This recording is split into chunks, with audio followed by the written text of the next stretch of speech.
चवन अंत ही आरंभ है। सिया की दृष्टि से मारो दो मार दो, कोई इतना दुष्ट और क्रूर कैसे हो सकता है।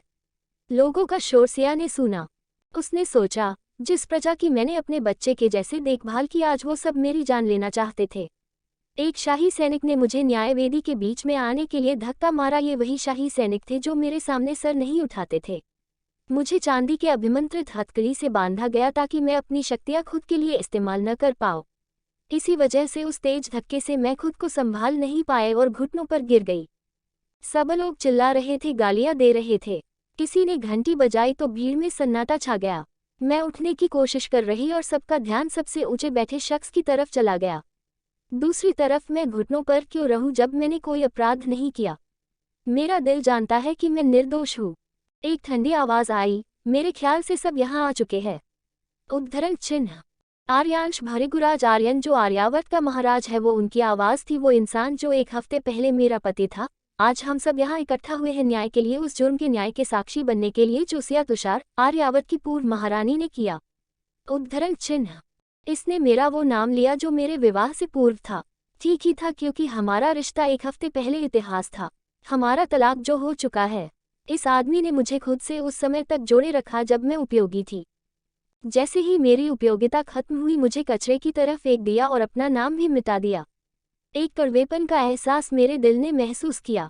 उसकी लाल आंखों ने भीड़ से होते हुए मुझ पर टिक गई, जहां मैं कालकोठरी के सफेद गंदे कपड़े पहने हुए थी, जिसकी मैंने कल्पना भी नहीं की थी। तुम सिया क्या ईश्वर की शपथ लेती हो कि तुम जो कहोगी सच कहोगी?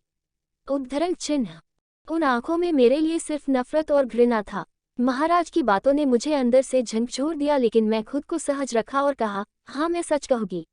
उद्धरण चिन्ह तो क्या तुमने इस साम्राज्य के होने वाली वारिस की मां को जहर देने की कोशिश की? उद्धरण चिन्ह ये सुनकर मुझे बहुत हंसी आई। वारिस की मां। एक अग्नि सी दासी ने इस तरह तरक्की पाई कि वो महाराज की बिन ब्याही पत्नी बन गई, एक पतिता बन गई। उसके बाद भी उसे वो हर सुख और सम्मान मिला जो एक महारानी को मिलना चाहिए था, मुझे मिलना चाहिए था। मैं तो इस पतिता ने भी नीच हुई जिसे अंधक महल में रहने के भेज दिया गया। जब मेरे 2 जन्मे बच्चों को सबने मिलकर मार डाला तब किसी ने कुछ नहीं कहा। किसी ने मुझ पर विश्वास नहीं किया। किसी ने उन्हें साम्राज्य का वारिस नहीं कहा। सिया का दिल जल रहा था, फिर भी वो शांत थी और कहा, मैं निर्दोष हूँ। उद्धरण चिन्ह सब तरफ सन्नाटा था। 2 हफ्ते पहले सालाना रात्रि भोज में अचानक महाराज ने घोषणा की, कुमारी सारिका मां बनने वाली है, इसलिए मैं उन्हें अगली महारानी घोषित करता हूँ और उनके बच्चे को इस राज्य का वारिस। उद्धरण चिन्ह ये सब महाराज ने मुस्कुराते हुए कहा। जो लोग महारानी सिया के खिलाफ रहते थे उन्होंने शराब का प्याला टकराया और खुशियां मनाई। वही जो मंत्री और योद्धागण सिया को बहुत मानते थे और उसका अनुसरण करते थे, वो सब आश्चर्यचकित थे। वही सिया का चेहरा पीला पड़ गया। मेरा पति मेरे प्यार ने किसी और के साथ संबंध बनाया और उसे गर्भवती किया। ये विश्वास करना बहुत मुश्किल था, लेकिन यही सच था। महाराज ने अपना हाथ आगे बढ़ाया और सारिका को अपने पास बुलाया। अगले ही पल सिया के महारानी का पद सारिका को दे दिया गया और उसे कोने में धकेल दिया गया। मैंने इस आदमी के लिए सब कुछ किया, अपना सब कुछ न्यौछावर कर दिया, लेकिन अंत में मुझे सिर्फ धोखा मिला। उस भूरी आंखों वाली लड़की ने मेरे चेहरे में कालिख लगा दी। जब मैंने उससे सवाल किया तो उसने कहा, तुम्हें अपने महारानी होने का कोई कर्तव्य नहीं निभाया। तुम तो मुझे एक वारिस तक नहीं दे पाई। उद्धरण चिन्ह उसकी कड़वी बातें मेरे कानों में गूंज रही थी। लेकिन इसमें मेरी क्या गलती? 2 बार मेरा गर्भपात हुआ और कारण ये था कि मैं शारीरिक तौर पर कमजोर हूँ। लेकिन मैं सैनिक हूँ, मैं शारीरिक तौर पर कैसे कमजोर हो सकती हूँ? कोई नहीं था जो मेरे दिल का दर्द समझ पाए।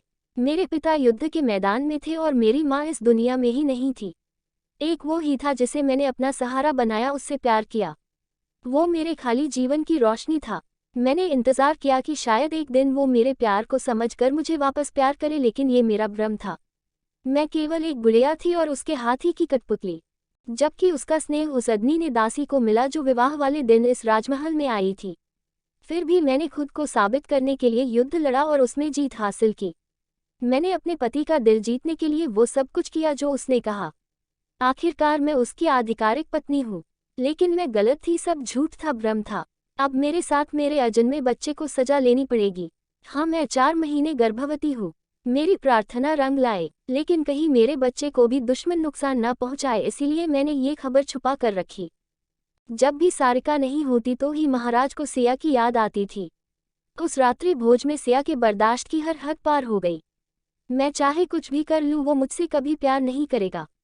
बगीचे की ठंडी हवा में सिया अपने मन की उथल पुथल को शांत करने की कोशिश कर रही थी। 4 साल का विवाह बंधन उस आदमी के दिल को पिघला नहीं सकता। पता नहीं कितना समय बीत गया, मैं भोज में वापस जाने के बजाय अपने अंधक महल की तरफ जाने लगी। तभी मुझे एक एहसास हुआ और जब मैंने सामने देखा तो एक लंबा आदमी सफ़ेद लिबादे में था। उसकी कमर पर तलवार भी थी। उसकी हरकत और चेहरा उदास लग रहा था। मैं आगे बढ़ी लेकिन पलक झपकाते ही वो आदमी गायब हो गया। पता नहीं क्यों उसका चेहरा जाना पहचाना लग रहा था। वो तो आर्यांश जैसा था। नहीं, ऐसा नहीं हो सकता। सिया को अपनी सोच पर हंसी आ गई। वो तो अपनी नई होने वाली महारानी के साथ मज़े में होगा। मैं यहाँ हूँ उसे पता भी नहीं होगा। यही सब सोचते हुए मैं वापस अपने अंधक महल में चली गई। आर्यांश की दबी इच्छाएं कंटिन्यू। अगले दिन सिया ने अपने दिन की शुरुआत साधारण तरीके से किया। एक महारानी की तरह तैयार होकर वो अपने राजमहल में अपने ऑफिस जाने लगी। लेकिन उसे क्या पता कि जिस शख्स को कभी नहीं देखना चाहती वो उसके सामने अचानक आ जाएगी। सारिका ने चिल्लाते हुए सिया को रोकने की कोशिश की। सिया ने कोई ध्यान नहीं दिया और आगे बढ़ने लगी। तभी सारिका ठीक उसके सामने आ गई और सिया का रास्ता रोकते हुए कहा, मैं तुमसे बात कर रही थी, तुम्हें सुनाई नहीं देता? उद्धरण चिन्ह। सिया की आंखें सिकुड़ गई और गुस्से से बोली, तुम्हारी हिम्मत कैसे हुई मुझसे इस तरह से बात करने की? क्या तुम अपनी औकात भूल गई? तुम सिर्फ पतिता हो और एक दासी ही रहोगी। उद्धरण चिन्ह। सिया ने पहले सोचा कि चरित्रहीन औरत से बात करना खुद की जबान को गंदा करने जैसा है, लेकिन कभी कभी गंदगी से निपटने के लिए उसमें उतरना पड़ता है। अचानक सारिका की आंखों में आंसू आ गए और वो सुबकते हुए बोली, मुझे क्षमा कर दीजिए महारानी, मैं बस आपसे बात करना चाहती थी। मैं महाराज को न नहीं बोल सकती। कृपया मुझसे और मेरे बच्चे से नफरत मत कीजिएगा। उद्धरण चिन्ह। सिया ने उसे हाथ दिखाकर रोका और कहा, मुझे तुम्हारी बेकार बातें सुनने में कोई रुचि नहीं है। मुझसे कोई उम्मीद मत रखना और तुम मेरा रास्ता नहीं रोक सकती। मत भूलो मैं अभी भी इस राज्य की महारानी हूँ। उद्धरण चिन्ह। आसपास की सारी दसिया दोनों को बात करते देख रही थी। सबके चेहरे में अजीब भाव थे, जैसे कौन सही कौन गलत ये पता ही नहीं। सारिका ने अपना अभिनय जारी रखा और रोते हुए जमीन में गिर पड़ी। एक दासी ने उसे संभाला और साथ ही एक और शख्स आया सारिका की मदद के लिए। उसने घूरकर सिया को देखा। उसकी आंखों में नफरत और घृणा थी, लेकिन सिया को कोई फर्क नहीं पड़ा। ओह, एक और अभिनय। भास्कर भट्ट, महाराज आर्यांश का मुख्य रक्षक और सहायक, इतना बेवकूफ कैसे हो सकता है? उद्धरण डॉट। तभी भास्कर ने गुस्से से कहा, महारानी आप ऐसा कैसे कर सकती है? आपको पता है न कि कुमारी गर्भवती है? उद्धरण चिन्ह। भास्कर भट्ट, अपनी सीमा में रहो। क्या तुम भूल गए मैं कौन और तुम कौन हो? उद्धरण चिन्ह। भास्कर ने अपना सर नीचे कर लिया। सिया ने उसे कुछ बोलने का मौका छीन लिया। उसकी सुबह इन बेशर्म लोगों से बात करके बर्बाद हो गई। मैं सिर्फ महारानी ही नहीं, इस राज्य की सबसे शक्तिशाली सेनापति हिमावंत तुषार की बेटी भी हूँ। मैं सिर्फ महारानी ही नहीं, मैं एक कुशल योद्धा भी हूँ जिसने कई युद्ध में जीत हासिल की। वो अदनी सी दासी मेरे सामने एक चींटी के समान है, लेकिन उसने मेरा रास्ता रोकने की कोशिश की, सिर्फ महाराज की वजह से। ऑफिस जाने के बजाय सिया अपने अंधक महल चली गई। वहाँ अंधकार था लेकिन शांति थी। वहाँ वो अपनी सुलू दाई माँ और निजी दासी रीमा के साथ रहती थी।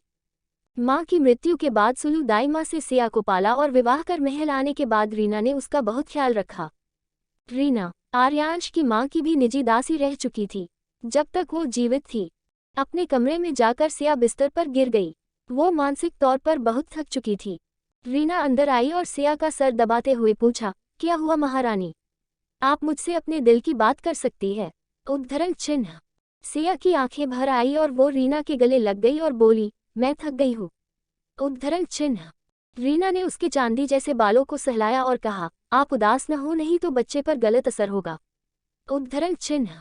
सिया को लगा कि ये कोई मजाक है। अगर सबको पता भी चल गया कि सिया माँ बनने वाली है तो सब फिर से उसके बच्चे के पीछे पड़ जाएंगे। अपने विवाह के 4 सालों की पीड़ा को याद कर सिया ने कहा, रीना, मैं यहाँ से कहीं दूर चले जाना चाहती हूँ। मुझे ऐसी जगह नहीं रहना जहाँ मुझे कोई नहीं देखना चाहता। मैं खुश रहना चाहती हूँ। ये मेरा हक है न रीना? उद्धरण चिन्ह। रीना कुछ बोलती उससे पहले उसके कमरे का दरवाज़ा तेज आवाज़ के साथ खुला। दोनों चौंक गई। लेकिन अगले ही पल सिया शांत रही। उसे पता था कि इस तरह कौन आ सकता है। तभी एक गुस्सैल और कड़क आवाज आई, एकांत। रीना ने महाराज के सामने सर झुकाया और बाहर चली गई। सिया ने नजरें उठाए और उसकी लाल आंखों को देखा जिसमें नफरत और घृणा थी। शायद महाराज का यहाँ आना पहली और आखिरी बार था। योजक चिन्ह। जब भास्कर ने आर्यांश को सारिका के साथ हुई पूरी घटना के बारे में बताया तो उसे सिया पर बहुत गुस्सा आया। अचानक उसके दिमाग में एक अनजान आवाज गूंजी, उसकी सारिका का अपमान किया। तुम्हें सिया को सबक सीखना पड़ेगा। उद्धरण डॉट। सिया को यहाँ बुलाने के बजाय मैं भास्कर के साथ आर्यांश खुद महारानी के महल की तरफ जाने लगा। लेकिन वो महारानी के आलीशान महल के बजाय अंधक महल की तरफ जा रहा था। आर्यांश की भवें सिकुड़ गई। मैं यहाँ क्यों जा रहा हूँ? सिया यहाँ रहती है। क्यों? ये तो उजाड़ महल है जिसे मेरे दादाजी ने जला दिया जब मेरे दादाजी की दूसरी रानियों ने मिलकर मेरी दादी माँ को मार दिया था। उद्धरण डॉट। लेकिन मैंने अपने भावनाओं पर काबू रखा और आगे बढ़ता गया। योजक चिन्ह। अंधक महल। सिया उन गुस्सैल लाल आंखों को देख डर गई और भाग जाना चाहती थी, लेकिन वो आर्यांश से तेज नहीं थी। आर्यांश ने उसका गला पकड़ लिया और दीवार से लगा दिया। सिया को बहुत दर्द हुआ और सांस लेने में तकलीफ होने लगी। महाराज, महाराज, छोड़िए। पता नहीं आर्यांश ने अपनी पकड़ ढीली कर दी। मेरा दिल इतना दर्द में क्यों है? उद्धरण डॉट। सिया का दर्द उसे देखा नहीं गया। इस नफरत भरी छुअन से भी आर्यांश का शरीर अचानक बेकाबू होने लगा। सिया को छूने से ही उसे एक अजीब सा सुकून मिलता था, जबकि वो उससे बेहद नफरत करता था। वो सारिका को पसंद करता था, लेकिन क्यों वो सिया के लिए ऐसा भाव रखता है? कमरे में अंधेरा था क्योंकि पर्दे बंद थे, लेकिन हल्की रोशनी में सिया की नीली आंखें और चांदी के जैसे बाल चमक रहे थे। बेहद खूबसूरत। लेकिन फिर दांत पिसते हुए आर्यांश ने नजरें फेर ली और कहा, तुम अपने आप को समझती क्या हो? तुम्हारा कोई हक नहीं कि तुम सारिका से इस तरह बात करो। अगर उसके बच्चे को कुछ हो जाता तो? उद्धरण चिन्ह। महाराज, पहले उसने मेरा रास्ता रोका। उद्धरण चिन्ह। बस बहुत हुआ। तुम सारिका के सामने कुछ नहीं। वो कितनी नर्म दिल है और तुम क्रूर हो। अगर तुम मेरे बच्चों की माँ भी होती तो भी सारिका की जगह नहीं ले सकती। उद्धरण चिन्ह। आर्यांश बहुत कुछ बोलना चाहता था, लेकिन सिया भीगी आंखें उसे पागल बना रही थी। आर्यांश की अग्नि शक्ति और सिया की बर्फ की शक्ति एक दूसरे को अट्रैक्ट करती थी। सिया की सांसों की मनमोहक खुशबू आर्यांश के सेक्सुअल डिजायर को भड़का रही थी। लेकिन महाराज, मैंने आखिर किया क्या है? सिया ने आर्यांश की तरफ बिना देखे पूछा। आर्यांश ने अचानक उसे थप्पड़ मारा और उसके गाल लाल हो गए। सिया की आंखों से आंसू गिरने लगे। उसने आंसू देख आर्यांश का दिल फिर से दर्द करने लगा। उसने अपनी भवें सिकोड़ ली। आखिर मैंने सिया पर हाथ क्यों उठाया? मैं इतना गुस्सा क्यों हूँ? उद्धरण डॉट। उसने अपना सर झटका और उसकी डिजायर फिर हावी होने लगी। आर्यांश उसे रोते हुए देखना चाहता था, लेकिन अपने नीचे, जब वो उससे, उसके शरीर से जुड़ा हो। तारांकन। चतुरी। आर्यांश के दिल की बेचैनी और सिया उसका सुकून। कंटिन्यू। आर्यांश का शरीर कांप रहा था सिया को छूने के लिए। उसके लाल होठों को दर्द से कांपते देख आर्यांश उन होठों को किस करना चाहने लगा। उसे अपने अंदर पूरी तरह समा लेना चाहने लगा। अपने आप को काबू करते हुए जो बेचैनी हो रही वो एक पल में खत्म हो सकती थी जब मैं खुद को उससे जोड़ लूं। लेकिन काबू करना जरूरी था। अगर सिया को उसकी इस कमजोरी का पता चल गया तो वो इस बात का फायदा उठाएगी। आर्यांश ने उसके चांदी जैसे बालों में अपनी उंगली डाली और उसे पीछे खींचा, जिससे उसकी सुंदर गर्दन उसके सामने थे। करीब आते हुए कहा, तुम कुछ नहीं सिया।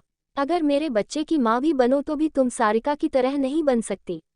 कभी नहीं। उद्धरण चिन्ह। कितना गंदा इंसान हूं मैं। इन कड़वे शब्दों को भी मैंने सिया के गर्दन पर किस करते हुए कहा। अब नहीं रहा जा रहा। मैं अपने शरीर पर, अपनी भावनाओं पर काबू नहीं कर सकता। उद्धरण डॉट। जैसे ही आर्यांश के होठों ने सिया को छुआ उसे बहुत सुकून और शांति मिली। उसने उसके कपड़े उतार दिया। आर्यांश 6 फीट 4 इंच का लंबा इंसान था और सिया बस 5 फीट 4 इंच की। उसे सिया के करीब आने के लिए काफी झुकना पड़ा। सिया बहुत खूबसूरत थी। आर्यांश उसके ऊपरी खुले जिस्म को इंटेंसली किस कर रहा था, लेकिन सिया के मुंह से एक आवाज तक नहीं निकली। क्यों सिया, मुझे तुम्हारी आवाज सुननी है। अगले ही पल उसने सिया को बेड पर फेंक दिया और उसके शरीर को अपना बनाने की चाहत में अपने कपड़े उतारने लगा। अभी भी सिया ने एक नज़र आर्यांश को देखा तक नहीं, जिससे उसे बहुत गुस्सा आया। वो दूसरी तरफ देख रही थी। आर्यांश ने बिना वार्निंग के खुद को सिया से जोड़ लिया। अनजाने में सिया की छोटी सी आह निकली जो आर्यांश के लिए अमृत की बूंद की तरह थी। उसे बहुत सुकून मिला, लेकिन उसकी खूबसूरत नीली आंखें अभी उसकी तरफ नहीं थी। तुम मेरी तरफ देखती क्यों नहीं? मैं तुम्हें और सुनना चाहता हूँ। उद्धरण डॉट। आर्यांश को बहुत गुस्सा आया और उसने स्पीड बढ़ा दी, जो सिया सहन नहीं कर पाई। सिया खुद को कंट्रोल नहीं कर पाए और उसकी आहें और सिसकियां आर्यांश के दिल के दर्द को कम करने लगी। उसने आर्यांश को कंधे से पकड़ लिया, लेकिन उसकी आंखों में सिर्फ ठंडापन था। कोई भाव नहीं, कोई प्यार नहीं। उसके होठ सूज गए थे और वो आर्यांश अपनी भीगी नीली आंखों से ऐसे देख रही थी जैसे वो कोई राक्षस हो, हैवान हो। हाँ, मैं राक्षसी तो हूँ। उद्धरण डॉट। जब भी आर्यांश इंटेंस होता तो उसे बहुत फ्रेश फील होता और उसके सर का दर्द जो उसे हमेशा परेशान करता वो तुरंत चला जाता। सिया उसकी दवा थी। तभी आर्यांश ने उसे बहुत प्यार से पुकारा, सिया। सिया ये सुनकर हैरान रह गई। हैरान तो आर्यांश भी था। उसने सिया को गले लगा लिया और उसके सूजे होठों पर किस करने लगा। पता नहीं क्यों उसे लग रहा था कि शायद ये आखिरी बार है। शायद सिया गायब होने वाली है हमेशा के लिए। एक ही झटके में सब खत्म हो गया। सिया की आंखों में आंसू थे, लेकिन आर्यांश ने उसे देखा भी नहीं। सिया बिस्तर के दूसरे तरफ चली गई, जैसे कह रही हो, चले जाओ। जब नजरें घुमाई तो आर्यांश को सिया की पीठ दिखी। ये पहली बार है जब दोनों ने बिस्तर पर सेक्स किया। उसकी ठंडी आंखों में जो थोड़ा सा प्यार था, उसे आर्यांश ने अभी अभी मरते देखा। क्या अब तुम मुझसे नफरत करती हो? उद्धरण डॉट। ये सोचकर ही उसके दिल के अनगिनत टुकड़े हो गए। हालांकि उसका मन नहीं भरा था, लेकिन सिया की नफरत देखकर उसने अपने कपड़े पहने और जोर से दरवाजा बंद कर चला गया। एक पुतले की तरह वो अपने महल की तरफ जा रहा था और अचानक उसे एक बात का एहसास हुआ और उसे खुद पर ही हंसी आ गई।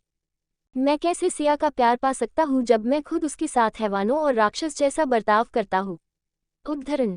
आर्यांश का दिल बहुत दर्द कर रहा था। वो वापस जाना चाहता था, लेकिन नहीं, वो नहीं भी जाना चाहता। भारी कदमों से आर्यांश अंधक महल से निकल गया। योजक चिन्ह। अंधक महल में आर्यांश के जाते ही सिया फुट फुट कर रोने लगी। कितना अच्छा होता जब हमारी शादी नहीं हुई होती। कितना अच्छा होता कि तुम मुझे पहले की ठुकरा देते। मैं तो यहाँ सिर्फ तुम्हारे लिए और महारानी के तौर पर अपनी प्रजा के लिए थी। एक सिपाही की साधारण जीवन कितना अच्छा होता। मैं किसी ऐसे को ढूंढ लेती जो सच में मुझे अपनी पलकों में रखा, मुझसे बहुत प्यार करता। क्या मुझे ये भी हक नहीं? उद्धरण डॉट। ये सब सोचते हुए रोते रोते सिया गहरी नींद में सो गई। वो पूरे दिन सोती रही और अगली सुबह ही उठी। योजक चिन्ह। अगले दिन वो उठी और आसमान देखा जो अभी भी काला था। सूरज अभी तक नहीं जगा था। फिर से वही सब सोचते हुए सिया तैयार होकर मुख्य महल के दरबार में चली गई। वो आर्यांश के बगल में बैठी थी, लेकिन महारानी होने का एहसास खत्म हो चुका था। उसने सोच लिया कि एक हफ्ते में अपना सारा काम खत्म कर वो हमेशा के लिए चली जाएगी। आर्यांश बार बार सिया को देख रहा था, लेकिन उसने एक बार भी उसे नहीं देखा। मेकअप से उसने अपने चेहरे की चोट को छुपा लिया था। सिया बस टेबल पर रखे पेपर्स को देख रही थी, बिना पढ़े कि उसमें क्या लिखा है। सभा के मंत्रियों की नज़र भी सिया पर समय समय पर पड़ रही थी। किसी ने भी जानबूझकर सिया से कुछ नहीं पूछा, जैसे वो यहाँ है ही नहीं। सिया के लिए अभी ये सब ठीक था। उसे शांति चाहिए थी। उसके कान में शब्द पहुंच रहे थे, लेकिन उसे कुछ सुनाई नहीं दे रहा था। अचानक परिवहन मंत्री रत्नेश ने कहा, महारानी, इसमें आपकी की जरूरत है। उद्धरण चिन्ह। सिया ने महारानी शब्द सुना तो वो सकपका गई। वो तो मीटिंग में ध्यान ही नहीं दे रही थी। वो तो अच्छा था कि अचानक सभागार का दरवाजा तेज आवाज के साथ खुल गया, लेकिन अंदर आते हुए शख्स को देख सिया हैरान रह गई। एक आदमी जिसने चांदी का कवच और नीला लबादा पहना था और उसके बाल भी चांदी जैसे थे। प्रमुख सेनापति हिमावन तुषार। यहाँ क्या वो 4 सालों से बॉर्डर पर नहीं थे? लेकिन इस समय उनके चेहरे में गुस्सा था। क्या पिताजी मुझ पर तरस खा कर आए हैं? उद्धरण डॉट। तभी उनकी गरजती आवाज आई, ये मैं क्या सुन रहा हूँ महाराज? उद्धरण चिन्ह। सिया ने नजर तिरछी कर आर्यांश को देखा तो उसका चेहरे में कोई भाव नहीं थे, जैसे उसे कोई फर्क ही नहीं पड़ता। क्या बात है प्रमुख सेनापति? इस तरह सभा में व्यवधान डालने का कारण क्या है? आर्यांश ने शांति से पूछा। मेरे साथ खेल नहीं खेलिएगा महाराज। आपने मेरी बेटी के साथ गलत किया और आप चाहते हैं कि अब भी मैं आपको महाराज मानूं। हिमावन ने एकटूक जवाब दिया। सिया हैरान रह गई। क्या मेरे पिता मेरे लिए महाराज के खिलाफ जा रहे? उद्धरण डॉट। उसे विश्वास नहीं हुआ। सिया की मां की मृत्यु के बाद बाप बेटी के रिश्ते की लगभग मृत्यु हो गई। आर्यांश ने अभी भी शांति से कहा, मेरे ख्याल से आपको पहले शांत हो जाना चाहिए। उद्धरण चिन्ह। आर्यांश की आवाज में वार्निंग थी, लेकिन हिमावन को फर्क नहीं पड़ा। महाराज ने जो मेरी बेटी के साथ किया उससे मैं शांत कैसे रह सकता हूँ? हिमावन ने चिल्लाते हुए कहा। पल पल आर्यांश का गुस्सा भी बढ़ता जा रहा था। तारांकन, चफोर, झूठा आरोप और तलाक। कंटिन्यू। लेकिन सेनापति हिमावन का गुस्सा भी कम नहीं था। अगर तुम्हारे पिता महाराज जिंदा होते तो शर्म मुंह छुपा लेते। मेरी बेटी कोई राह चलती लड़की नहीं है, वो उत्तर की अगली सेनापति है। मैं उसे ले जा रहा हूँ। उद्धरण चिन्ह। बस यही तो आर्यांश सुनना नहीं चाहता था। चाहे वो कुछ भी करे या कुछ भी हो जाए, वो सिया को खुद से दूर कभी नहीं जाने दे सकता, चाहे ये उसका संकीपन हो या पागलपन। आर्यांश ने कहा, ले जाने का क्या मतलब? वो कहीं नहीं जाएगी। जो कुछ भी है उसे सहना पड़ेगा। जाइए आप, जाइए और अपने गुस्से को शांत कीजिए। उद्धरण चिन्ह। आर्यांश के इस बेतुके तर्क को सुनकर कोर्ट में हल्ला मच गया। जिस शक्ति को हिमानवान ने दबा रखा था वो बाहर आने लगा। सेनापति हिमावन की बर्फीली आध्यात्मिक शक्ति ने पूरे सभा के अंदर खौफ भर दिया। सिया को कुछ बहुत बुरा होने का एहसास हुआ। हिमावन के सब्र का बांध टूट गया और एक बर्फीली तलवार से उन्होंने आर्यांश पर हमला कर दिया। पिच्ची नहीं, रुकिए। लेकिन बहुत देर हो गई। आर्यांश शांत था और हिमावन को उसके अंगरक्षकों ने घेर लिया और हिमावन को उसी समय गिरफ्तार कर लिया।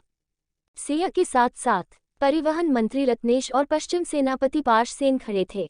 सेनापति हिमावन को सिया के सामने बंदी बनकर ले जाया गया। हिमावन पलटकर सिया को देखा और उसे न बचाने का गिल्ट अपने पिता की आंखों में साफ साफ दिख गया। आर्यांश ने पलटकर अपनी लाल आंखों से गुस्से से घूरते हुए सिया से कहा, और तुम? मेरी महारानी, तुम्हारा अपने महल से निकलना वर्जित है। जब तक मैं न कहूँ, तुम एक कदम भी बाहर नहीं निकाल सकती। उद्धरण चिन्ह।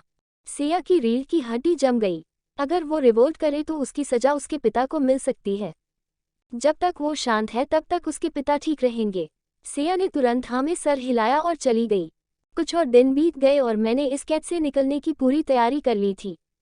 आज राजमहल में सारिका की महारानी के तौर पर ताजपोशी थी, इसीलिए समय सही था क्योंकि पहरेदार भी कम थे। उसने अपने पिता के लिए चिट्ठी भी लिखी।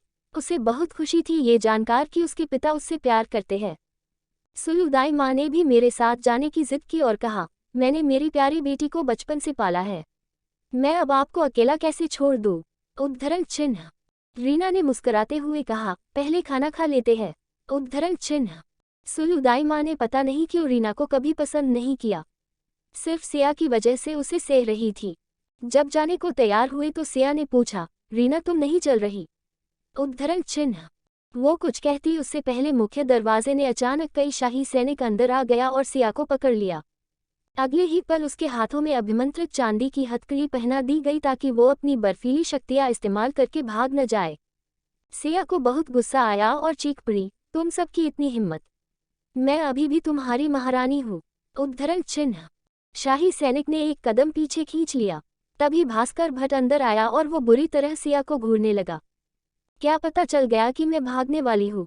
नहीं नहीं, कुछ और बात है, बड़ी बात है। उद्धरण डॉट। तभी एक शाही सैनिक ने कागज की पुड़िया और चिट्ठी भास्कर को दी और कहा, प्रमुख, मुझे ये मिला और ऐसा लगता है महारानी भागने वाली थी। उद्धरण चिन्ह। सिया ने देखा कि वो चिट्ठी है और एक कागज की पुड़िया। चिट्ठी को लेकर सिया डर गई। उसके पिता को महाराज की हत्या के लिए पकड़ा गया था तो कहीं इस चिट्ठी की वजह से उसे भी जेल तो नहीं हो जाएगी। भास्कर ने चिट्ठी पढ़ी और कोई प्रतिक्रिया नहीं दी, लेकिन पुड़िया में कुछ अजीब से दिखने वाले पत्ते रखे थे। भास्कर ने उसे सूंघा और उसका चेहरा काला पड़ गया। क्या ये आपका है? उद्धरण चिन्ह। नहीं, ये है क्या? उद्धरण चिन्ह। आपको नहीं पता, ये आपके तकिए के नीचे से मिला है। उद्धरण चिन्ह। सिया ने झुंझलाते हुए कहा, मुझे क्या पता ये पत्तियां क्या है, बाहर से उड़कर आ गई होगी। उद्धरण चिन्ह।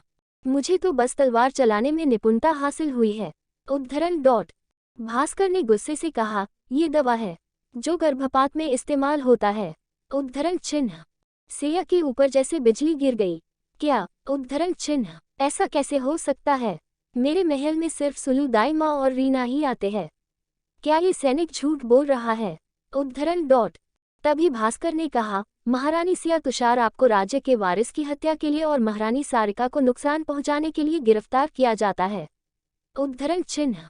सिया फिर चौंक गई। बच्चे की मृत्यु हो गई। उद्धरण डॉट जाहिर था सारा शक सिया पर ही जाना था। इन्हें फौरन कालकोठरी में डाल दिया जाए, भास्कर ने अगला आदेश दिया। भास्कर ने सिया को धक्का मारा। वो कैसे सह सकती थी। पलटकर उसने उन सब पटक दिया जो उसे छूने की कोशिश कर रहे थे। आखिर मैं मृत्युदूत टुकड़ी की सेनापति हूँ जिसने कोई युद्ध नहीं हारा। उद्धरण डॉट मुझे महाराज से मिलना है। कहाँ है वो? मुझे अभी के अभी उनके पास ले चलो, सिया ने चिल्लाते हुए कहा। तभी एक कड़क और ठंडी आवाज आई, इसकी जरूरत नहीं पड़ेगी। उद्धरण चिन्ह आर्यांश की लाल आंखों में क्रोध और घृणा थी। सिया को ऐसा लगा कि वो जल जाएगी। अभिमंत्रित हथकड़ी की वजह से वो अग्नि ऊष्मा से खुद को बचा भी नहीं पा रही थी। उसके पैर कांप गए और नीली आंखों में डर से उसका शरीर कांप गया। फिर भी हिम्मत करके सिया ने कहा, महाराज मैंने कुछ नहीं किया। मैं तो यहाँ से हमेशा के लिए जाना चाहती थी, आपको आपकी नई महारानी के साथ खुश देखकर। उद्धरण चिन्ह तो तुम मानती हो कि तुम भागने वाली थी?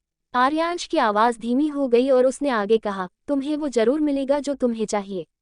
उद्धरण चिन्ह कुछ प्रधानमंत्री और मुख्य पुजारी दरवाजे से अंदर आए। सिया समझ गई कि क्या होने वाला है। मेरा अपनी खुशी के लिए कुछ करना भी अपराध है। उद्धरण डॉट मैं महाराज आर्यांश भृगुराज आर्यव्रत का महाराज, मुख्य साक्ष्यों के सामने सिया तुषार से महारानी का पद वापस लेता हूँ। मैं तुम्हें तलाक देता हूँ। उद्धरण चिन्ह सिया को जोर जोर से हंसने का मन करने लगा। ये पत्थर दिल आदमी ने एक पल के लिए कभी भी उसे प्यार नहीं किया, आज साबित हो गया। सिया के पास भी उसका आत्मसम्मान था तो उसने कहा, मुझे स्वीकार है।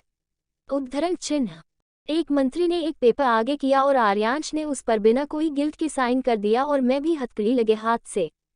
मुख्य पुजारी सामने आए और ऐसा लगा कि वो बहुत दुखी और हताश है इस तलाक से। उन्होंने कांपती आवाज में कहा, इस टोकरी में अपने मंगलसूत्र को रख दीजिए। उद्धरण चिन्ह सिया ने जोर से मंगलसूत्र को खींचा जिससे उसके गर्दन में खरोच आ गई, लेकिन उसे दर्द का एहसास तक नहीं हुआ। आर्यांश का अगला आदेश सिया को कालकोठरी में डालने का था। मुझे उस ठंडी जगह पर पता नहीं कितने दिन रहना था। वहाँ कोई खिड़की भी नहीं थी जिससे समय और दिन का पता लग सके। एक समय का खाना मिलने से सिया को पता चला कि आज 7वां दिन था। शायद आज ही वो दिन था। सिया को रीना और सुलू दाई माँ के बयानों की जरूरत थी, क्योंकि वो तो पूरे हफ्ते अपने महल क्या कक्ष से भी नहीं निकली तो कैसे किसी को जहर दे सकती है। तभी एक आवाज आई, जाने का समय हो गया। उद्धरण चिन्ह सिया ने देखा तो वो चैतन्य था, मृत्युदूत टुकड़ी का सबसे कम उम्र का सैनिक। दोनों ने साथ कई लड़ाइयाँ लड़ी। सिया ने लड़खड़ाते हुए खड़ी होने की कोशिश की। हालांकि वो कमजोर हो चुकी थी, लेकिन उसका बच्चा अभी भी जीवित और स्वस्थ था। तारांकन चफाइफ मुझे क्या उसका न्याय नहीं मिलना चाहिए था?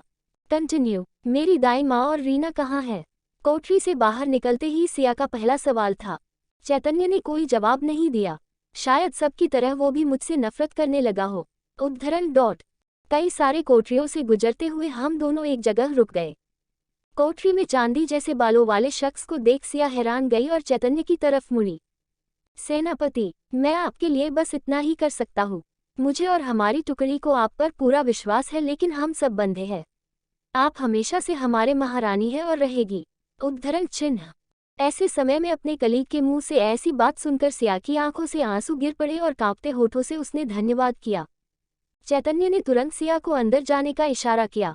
सिया भी बिना समय गवाए कोठरी में चली गई। पिताजी। उद्धरण चिन्ह सिया मेरी बच्ची। तभी हिमावन ने हैरानी से पूछा, तुम यहाँ कैसे आई? उद्धरण चिन्ह सिया बेबसी से बोली, पिताजी मुझे क्षमा कर दीजिए, मैं चाह कर भी आपको निकाल नहीं पाई। उद्धरण चिन्ह हिमावन ने सिया का सर थपथपाया और उसे चुप कराते हुए कहा, जाने दो, मैंने ये खुद चुना है, लेकिन तुम यहाँ ऐसे क्यों हो? उद्धरण चिन्ह सिया की आंखें फिर भर आई और अंधक महल की उस रात की सारी घटना बता दी। हिमावन का क्रोध फिर बढ़ने लगा, लेकिन अभिमंत्रित जंजीरों से वो कुछ नहीं कर सकते थे। मुझे माफ कर दो मेरी बच्ची, मैंने तुम्हारी माँ से किया वचन तोड़ दिया, मैं तुम्हारा ख्याल नहीं रख पाया। उद्धरण चिन्ह सिया ने सालों के बाद अपने पिता के प्यार को महसूस किया और पहली उनकी आंखों में आंसू भी देखे। महाराज के आदेश से हिमावन से सेनापति का पद छीन लिया गया। हिमावन के जितने भी समर्थक थे सबको मार दिया गया। बाकी बचे हुए को जबरदस्ती राजमहल के शाही सैनिक बना दिया गया। पिताजी मुझे क्षमा कर दीजिए, मैंने हमारे परिवार का नाम खराब कर दिया। उद्धरण चिन्ह सिया को आज समझ आया कि वो बस उसे इस्तेमाल कर रहा था अपने आप को और ताकतवर बनाने के लिए। उसे कभी सिया से प्यार नहीं था, वो सिर्फ सारिका थी। हिमावन ने अपनी बेटी के सर को थपथपाया और कहा, इसमें तुम्हारी कोई गलती नहीं। उद्धरण चिन्ह। लेकिन पिताजी, आप तो मुझसे नफरत करते हैं कि मैंने हत्यारों के बीच मां को छोड़कर भाग गई। उद्धरण चिन्ह। नहीं नहीं, ऐसा नहीं है। मैं तुम्हारी मां को नहीं बचा पाया। उसका मुझे इतना दुख हुआ कि मैं तुम्हारे सामने आने से भी शर्मिंदगी होने लगी। उद्धरण चिन्ह। हिमावन अपने आंसू रोक नहीं पाए। सिया ने उनके आंसू पोंछे और कहा, पिताजी, मैं गर्भवती हूँ। अगर मैं जिंदा वापस आई तो यहाँ से भाग जाऊंगी, नहीं तो। उद्धरण चिन्ह। इस बार हिमावन ने सिया को गले लगा लिया और फुट फुट कर रोने लगा। मुझे क्षमा कर दो, क्षमा कर दो। इसी बीच चैतन्य ने न चाहते हुए भी कहा, सेनापति, मुझे खेद है लेकिन जाने का समय हो गया। उद्धरण चिन्ह। दोनों बाप बेटी ने आखिरी बार एक दूसरे को देखा और मन ही मन माफी मांगी। जाते हुए भी सिया का मन खुश था। देर से ही सही आप बेटी के बीच की गलतफहमी दूर हो गई। उसने मन ही मन कहा, अगले जन्म में मैं आपकी बेटी फिर से बनना चाहती हूँ। उद्धरण डॉट। जब रोशनी बढ़ने लगी तो बाहर से शोर सुनाई देने लगा। अचानक चैतन्य ने दीवार पर गुस्से से मुक्का मारा और दांत पिसते हुए कहा, सेनापति, अगर आप उस बेशर्म और कमीने इंसान से विवाह नहीं किया होता, अगर वो महाराज नहीं होते तो हम मृत्युदूत उसके टुकड़े टुकड़े कर कुत्तों को खिला देते। उद्धरण चिन्ह। ये सुनकर सिया चौंक गई लेकिन खुशी ज्यादा थी। अगर ऐसा होता तो सच में कितना अच्छा होता। धन्यवाद चैतन्य, मुझ पर भरोसा करने के लिए। उद्धरण चिन्ह। हमारा पूरा दस्ता आप पर भरोसा करता है सेनापति, और आप ही हमारी महारानी रहेगी। उद्धरण चिन्ह। इतने अच्छे शब्दों को सुन मेरा दिल थोड़ा शांत हुआ, लेकिन अगले ही पल वो फिर डर और फिक्र से तेज धड़कने लगा। जिस प्रजा के लिए मैंने सब कुछ किया और मुझे गालियां दे रही थी। आर्यांश अपने शाही पोशाक और बड़े से ताज के साथ बैठा था। उसका बगल में सारिका थी, महारानी के ताज के साथ। उसने चेहरे में अपने बच्चे को खोने का दुख नहीं था बल्कि घमंड था। दूसरी तरफ भास्कर और सेनापति भूधर था। भूधर हमेशा से धूर्त था और हिमावन से बहुत जलता था। अचानक सिया चौंक गई। सारिका की मुस्कान और उस धूर्त भूधर की मुस्कान एक जैसी थी, यहाँ तक कि उनके आंखों का रंग भी भूरा था। क्या ये इत्तेफाक है? लेकिन अब क्या फर्क पड़ता है? उद्धरण डॉट। बादल राज जो भूधर का बेटा था वो भी अपने पिता से इतना नहीं मिलता जितना सारिका मिलती थी। बादल ने दुखी आंखों से सिया को देखा, जिससे सिया हैरान थी। कभी भी दोनों ने बात तक नहीं की, लेकिन वो उदास है। जब भी मिलते तो सर झुकाकर अभिवादन करते, बस। लेकिन क्या उसे भी मुझ पर विश्वास है? सिया को कटघरे में सारी प्रजा और मंत्रियों के सामने खड़ा किया गया। कार्यवाही शुरू की जाए, आर्यांश ने आदेश दिया। पहले उन पत्तों की पुष्टि करने डॉक्टर आए और सिया को अपराधी कहना शुरू कर दिया गया। आर्यांश ने सिया से पूछना भी सही नहीं समझा। शायद उसने पहले ही अपराधी मान लिया था। अगला गवाह वो सैनिक था जिसने वो दवा और एक चिट्ठी को पाया था। ये पूर्व महारानी के सिरहाने मिला, साथ में एक चिट्ठी जो पूर्व सेनापति हिमावन के नाम था।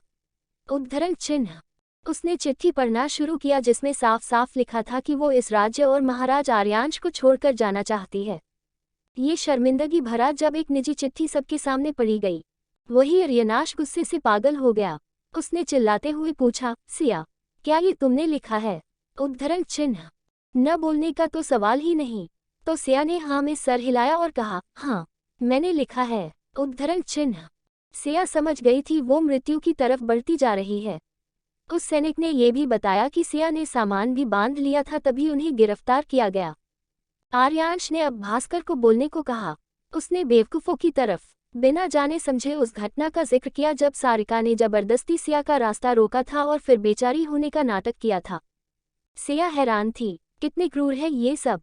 मेरा क्या, जब सब मिलकर मुझे नीचे दिखा रहे थे, जब हर पल मेरा अपमान हुआ, जब मुझे कचरे की तरह इस्तेमाल करके फेंक दिया गया, जब मेरे बच्चों को मेरे गर्भ में मार दिया गया, मुझे क्या उसका न्याय नहीं मिलना चाहिए था? उद्धरण डॉट। भास्कर के जाने के बाद आर्यांश ने कहा, आखिरी गवाह रीना है, सिया की मुख्य दासी। उद्धरण चिन्ह। सुलुदाई माँ और रीना दोनों अलग अलग आई। रीना ठीक थी और ऐसा लगा कि उसके शरीर में एक खरोच तक नहीं थी। वही सुलुदाई माँ का शरीर चोटों से भरा था और वो कमजोर हो चुकी थी। वो तो ठीक से बोल भी नहीं पा रही थी। सिया ने उन्हें सहारा देकर उठाया। आखिर हो क्या रहा है? सिया को समझ नहीं आया। अब सिर्फ रीना ही थी जो उसे बेगुनाह साबित कर सकती थी। मैं पूर्व महारानी की एकलौती दासी हूँ जिसने उन्हें 4 सालों तक अपनी सेवा दी। मुझे पता है वो कैसी है और क्या सोचती है। उद्धरण चिन्ह। सिया को थोड़ी राहत मिली, लेकिन अगले ही पल जैसे उसे बिजली का झटका लगा और हैरान रह गई। उन्हें जलन थी महारानी सारिका से और इसीलिए उन्होंने मुझे उन औदशी से उनके बच्चे की हत्या करने का निर्देश दिया। उद्धरण चिन्ह। रीना ने अभी तक सिया की तरफ नहीं देखा। क्यों नहीं देखा? तारांकन च6 षड्यंत्र और मृत्यु की सजा। कंटिन्यू। वो आखिरी सहारा जिससे सिया की बेगुनाही साबित होती वो भी खत्म हो गई। रीना ने उसे धोखा दिया। उसने झूठ कहा। वही ने रोते हुए सारा इल्जाम सिया पर डाल दिया। मुझे नहीं पता था कि उस चाय में जहर है। मुझे लगा पूर्व महारानी को अपनी गलती का एहसास हुआ है और वो आपको मनाने की कोशिश कर रही थी तो मैंने साथ दिया। लेकिन वो मुझे इस्तेमाल करेगी मुझे नहीं पता था। महारानी मुझे क्षमा कर दीजिए। उद्धरण चिन्ह। सिया हैरान थी और उसके पास सोचने के लिए भी कुछ नहीं बचा। इससे सिया दुनिया सबसे क्रूर महिला बन चुकी थी। तभी लड़खड़ाते हुए सारिका रीना के पास गई और उसे गले लगा लिया। इसमें तुम्हारी गलती नहीं है, मैंने तुम्हें क्षमा कर दिया, सारिका ने कहा और प्रजा के बीच सारिका के बारे में अच्छी चर्चा होने लगी। तो ये दोनों बाप बेटी है। इस सारिका और भूधर ने मिलकर पूरा षड्यंत्र रचा। मैंने उस पर विश्वास किया जो मेरी मृत्यु लेकर आई थी। ये सब मिले हुए है। उद्धरण। सारिका ने मुस्कुराते हुए आर्यांश से कहा, आर्य, इसे क्षमा कर दीजिए, ये तो बेचारे आदेशों का पालन कर रही थी। उद्धरण चिन्ह। आर्यांश सारिका की कोमलता से खुश हुआ। ये छोटा नाम सारिका के ऊंचे ओहदे को दिखाता था। सिया फिर आश्चर्यचकित रह गई। निक नाम। मुझे कभी आर्यांश की आर्या बुलाने की अनुमति नहीं मिली। उद्धरण डॉट। तभी सिया ने सारिका के गले में रत्नों की माला देखी और सबसे बड़ा रत्न 5 रंगों का था। ये वो हार था जो राज्य की महारानी के पास होता था जो पुश्तों से आगे बढ़ता रहा है, लेकिन सिया को कभी नहीं मिला। इन 4 सालों में वो बस उसे आर्यांश के पास रखा हुआ देख सकती थी। अचानक क्रोध की आग सिया के दिल में धड़क उठी। उसे नफरत होने लगी, इस राज्य से और उसके लोगों से, इस राज्य के महाराज से। आर्यांश ने सारिका को गले लगा लिया और सख्ती से सामने देखते हुए कहा, प्रक्रिया पूरी हुई। उद्धरण चिन्ह। सिया का मन हुआ कि तलवार से दोनों के हाथ काट दे और सारिका गला भी, लेकिन वो अपने हाथ से आर्यांश का गला दबाना चाहती थी। आखिर मैंने किया क्या जो मेरे साथ ये सब हो रहा है? उद्धरण डॉट। जैसे ही आर्यांश की नज़र सिया पर पड़ी डर से वो कांप गई। मृत्यु उससे 1 कदम की दूरी पर थी। अचानक सिया को लगा कि उसके बच्चे ने उसे लात मारी। अपनी माँ को क्षमा कर दीजिए मेरे बच्चे। उद्धरण। सिया की आंखें गुस्से और डर से लाल थी। सिया की नफरत अंतहीन होती गई। सबसे ज्यादा नफरत उसे रीना से होने लगी। अचानक सिया को एक बात का एहसास हुआ। क्या मेरे दोनों बच्चों को भी इसी रीना ने मारा था? हाँ, इसी ने मारा था। सबने मिलकर मेरे बच्चों के जीवन का अंत किया है। उद्धरण डॉट। तभी आर्यांश की आवाज आई। सारे सबूतों की पुष्टि हो गई और सिया तुषार अपराधी साबित हुई। क्या तुम्हें कुछ कहना है? उद्धरण चिन्ह। सिया कांप गई और एक लंबी सांस ली। उसे मारना का षड्यंत्र बहुत दिनों से चल रहा था। आज सिया ये भी समझ गई। सुलुदाई माँ ने सिया भाग जाने का इशारा किया। सिया भाग सकती थी, लेकिन उसके पिता का क्या? उसका दक्षिण महल खत्म हो गया। मैं कुल देवी से प्रार्थना करूंगी कि एक बेगुनाह को सजा देने के लिए तुम सबको सजा दे। उद्धरण चिन्ह। सिया के चेहरे में कोई भाव नहीं था। उसने आगे कहा, इन झूठे सबूते के बुते मैं अपने आप को बेगुनाह साबित करने में सफल नहीं हो पाई। मेरी मृत्यु के बाद जिसने मेरा खून किया वो सब घुट घुट कर मृत्यु के समान जीवन जिए। मैं हमेशा उसके सपने आऊं और उसे तड़पते हुए देखूं। हाँ, मेरा अपराध यही था कि मैंने सब पर अंधा विश्वास किया। उद्धरण चिन्ह। उस जगह सन्नाटा था। सिया के शब्द तीर के समान चुभ गए। सिया मन ही मन हंसी और खुद से बोली, इन सबको क्या लगा मैं रहम की भीख मांगूंगी? कभी नहीं। अगर मेरे पैर भी कट गए तो भी नहीं। इन बुरे लोगों के सामने झुकने से अच्छा मेरा सर काट दिया जाए। उद्धरण डॉट। आर्यांश की आंखों में अभी भी घृणा थी और उसने कहा, जिन्हें लगता है कि सिया तुषार अपराधी है खड़े हो जाए। उद्धरण चिन्ह। एक एक करके लगभग सब लोग खड़े थे, लेकिन सिया ने अनजान चेहरा देखा, लेकिन उनके नीले बाल से वो पहचान गई। दक्षिण के सेनापति जलधर मेघवंशी। वो बैठे रहे। साथ ही परिवहन मंत्री रत्नेश और दक्षिण सेनापति पार्श सेन भी बैठे रहे। वही बादल राज जो खड़ा नहीं होना चाहता था, उसे उसके धूर्त पिता भूधर ने जबरदस्ती खड़ा किया। सिया ने सबके चेहरे देखे। ये वही लोग थे जो मेरे पैर की धूल के लिए भी अपना अपमान करवा सकते थे। क्या मजाक है। उद्धरण डॉट। आर्यांश ने तीनों का नाम लिया और उनकी असहमति का कारण पूछा। सेनापति जलधर ने अपने समुद्र के रंग के लिबादे को ठीक किया और कहा, मुझे नहीं लगता उन्होंने कुछ भी किया है। सारे सबूत बनाए गए हैं। उद्धरण चिन्ह। वो कॉन्फिडेंट थे और उनकी बात पर रत्नेश ने भी हामी भरी। सेनापति पार्श ने कहा, पूर्व महारानी के बोल बहुत कठोर है। मैं सिर्फ नाम कमाने के लिए मृत्यु जैसा जीवन नहीं जीना चाहता। उद्धरण चिन्ह। आर्यांश ने दांत पीस लिए और कहा, ठीक है, बहुमत से सिया तुषार दोषी है। तलवार लाया जाए। उद्धरण चिन्ह। एक सैनिक ने कपड़े से लिपटी हुई तलवार लाकर दी। आर्यांश ने कपड़ा हटाया तो सिया हैरान रह गई। क्रूरता की हद है। मेरी तलवार से मुझे ही मारा जाएगा। ये मेरे पिता का उपहार है और मेरा नाम भी उसमें गुदा है। हाँ हाँ हाँ, सिया मन ही मन हंस दी। मैं आर्यांश भरेगुराज आर्या, आर्यावर्त का महाराज, सिया तुषार को राज्य के वारिस की हत्या में दोषी साबित करता हूँ। तुम्हें मृत्यु की सजा मिलती है जो अभी दी जाएगी। उद्धरण चिन्ह। क्या ये मुझे मारने के लिए इतना अधीर है? लेकिन मुझे डर क्यों लग रहा है? उद्धरण डॉट। सिया न चाहते हुए डर गई। अगले ही पल उसके पैरों के सामने उसकी दाई माँ का कटा हुआ सर लुढ़क कर आया। सिया की आंखें भर आई। मुझे क्षमा कर देना दाई माँ, मेरी वजह से आपकी जान चली गई। उद्धरण डॉट। वो चाहती थी कि सिया भाग जाए लेकिन उसने खुद से अपने जीवन को नष्ट कर दिया। मेरी प्यार की जिद ने मुझे, मेरे पिता को और मेरे दक्षिण महल को नष्ट कर दिया। उद्धरण डॉट। उस समय सिया का डर भी खत्म हो गया। सब कुछ खत्म तो अब जीने की कोई वजह नहीं। उद्धरण डॉट। मेरा डर, मेरी पीड़ा को सिर्फ मेरे बच्चे ने महसूस किया और वो बार बार अंदर लात मारने लगा। जैसे ही आर्यांश सामने आया, घुटनों पर बैठने के बजाय और नजरें नीची करने के बजाय सिया सीधा लेटी। उसका सर ऊपर था जिससे उसे आर्यांश साफ साफ दिख रहा था। आर्यांश के भाव बदल गए लेकिन सिया को इससे कोई मतलब नहीं था। वो तो बस अपने दिल में सबके लिए नफरत लिए हुए थी। जैसे ही तलवार उठी और सिया के गर्दन पर वार करने वाली थी, उसने आर्यांश की आंखों में देखा और बिना किसी भाव के कहा, मुझे और हमारे बच्चे को मारने के लिए तुम्हें कभी माफ नहीं करूंगी। उद्धरण चिन्ह। आश्चर्य से उसकी आंखें बड़ी हो गई लेकिन अब देर हो चुकी थी। तलवार ने सिया की गर्दन को धड़ से अलग कर दिया। एक हवा का झोंका आया और फिर अंधेरा छा गया। तारांकन। च 7 सपना या हकीकत। कंटिन्यू। एक अजीब से एहसास ने सिया को बेचैन कर दिया, जैसे उसके ऊपर पूरा का पूरा पहाड़ है। फिर धीरे धीरे सब शांत हो गया और सिया शिथिल हो गई। जिस दिन से उसकी माँ उसे छोड़कर गई, उस दिन के बाद से आज उसे ऐसी शांति मिली। पिता के ध्यान न देने पर सिया बहुत उदास रहती थी। एक बार राजमहल के तालाब में डूबने से आर्यांश ने उसकी जान बचाई। उसके बाद से वो उसका सूरज बन गया। सिया को 10 साल की उम्र से ही उससे प्यार हो गया। उसका प्यार पाने के लिए सिया 13 साल की उम्र में रणभूमि में उतरी और जीती भी। लेकिन अब सिया वो नाजुक सी कोमल सी लड़की नहीं थी। जब आर्यांश के 18वें जन्मदिन का भोज था तो सारी लड़कियों ने उसके मर्दाने रूप का मजाक उड़ाया। सिया फिर 16 साल की उम्र में वापस आई और आर्यांश के बेहद करीब आ गई। उसने अपने शरीर को आर्यांश को सौंप दिया, लेकिन उसने ऐसा व्यवहार किया जैसे कुछ नहीं हुआ। लेकिन फिर भी उसे रणभूमि वापस जाना पड़ा और 2 बार रूस राज्य पर जीत के बाद वापस आई। शायद अपने प्यार को साबित करने का यही तरीका था। जब आर्यांश 22 साल का हुआ तो महाराज भृगुराज आर्या चल बसे और आर्यांश महाराज बना। सिया उसकी महारानी बन गई।